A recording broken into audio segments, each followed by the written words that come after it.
കൊട്ടിയൂരിൽ വൈശാഖ മഹോത്സവത്തിന്റെ നടത്തിപ്പ് വിവരിക്കുന്നതിനായി താൽക്കാലിക അവലോകന യോഗം ചേർന്നു. അടുത്ത വൈശാഖ മഹോത്സവത്തിൽ തിരുവഞ്ചേരിയിൽ താൽക്കാലിക ജീവനക്കാർക്ക് പകരം പോലീസ് സേവനം ഉറപ്പാക്കണമെന്നും മുഴുവൻ താൽക്കാലിക ജീവനക്കാർക്കും പോലീസ് ക്ലിയറൻസ് നിർബന്ധമാക്കണമെന്നും യോഗത്തിൽ ആവശ്യമുയർന്നു.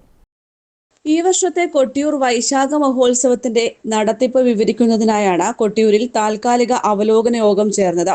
Malabar Devaswom board commissioner T C. Biju അധ്യക്ഷത വഹിച്ചു. അമ്പായത്തോട് മുതൽ കേളകം വരെ റോഡരികിൽ വീതി കൂട്ടിയില്ലെന്നും പോസ്റ്റുകൾ മാറ്റി സ്ഥാപിച്ചില്ലെന്നും യോഗത്തിൽ വിമർശനമുയർന്നു. അമ്പായത്തോട് തലപ്പുഴ 44 മൈൽ റോഡ് നിർമ്മിക്കണമെന്നും അതിനുവേണ്ടി നടപടി സ്വീകരിക്കണമെന്നും യോഗത്തിൽ ആവശ്യമുയർന്നു. തിരുവഞ്ചിറയിലും മണിത്തറയിലും വോളണ്ടിയേഴ്സിന് പകരം പോലീസിനെ നിയമിക്കണം. കർണാടകയിൽ നിന്നുള്ള പോലീസിന്റെ സേവനം ഉറപ്പാക്കണം. താൽക്കാലിക വോളണ്ടിയേഴ്സിന് പോലീസ് ക്ലിയറൻസ് നിർബന്ധമാക്കണം. താമസ സൗകര്യം വർദ്ധിപ്പിക്കണമെന്നും ആവശ്യമുയർന്നു.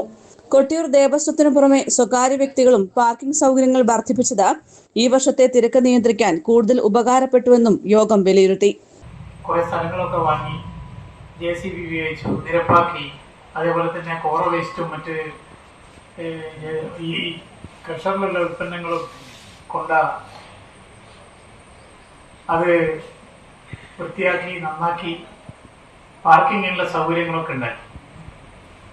അതോടൊപ്പം തന്നെ ആരുടെയും നിർദ്ദേശമില്ലാതെ ഈ നാട്ടിലെ ജനങ്ങൾ അവരുടെ കൈവശമുള്ള ഭൂമി സ്വന്തം ചെലവിൽ അവർ പാർക്കിങ്ങിന്റെ ഗ്രൗണ്ടുകളാക്കി മാറ്റി. അങ്ങനെ പ്രൈവറ്റ് പാർക്കിങ്ങുകളും ഇവിടെ ഉണ്ടായി.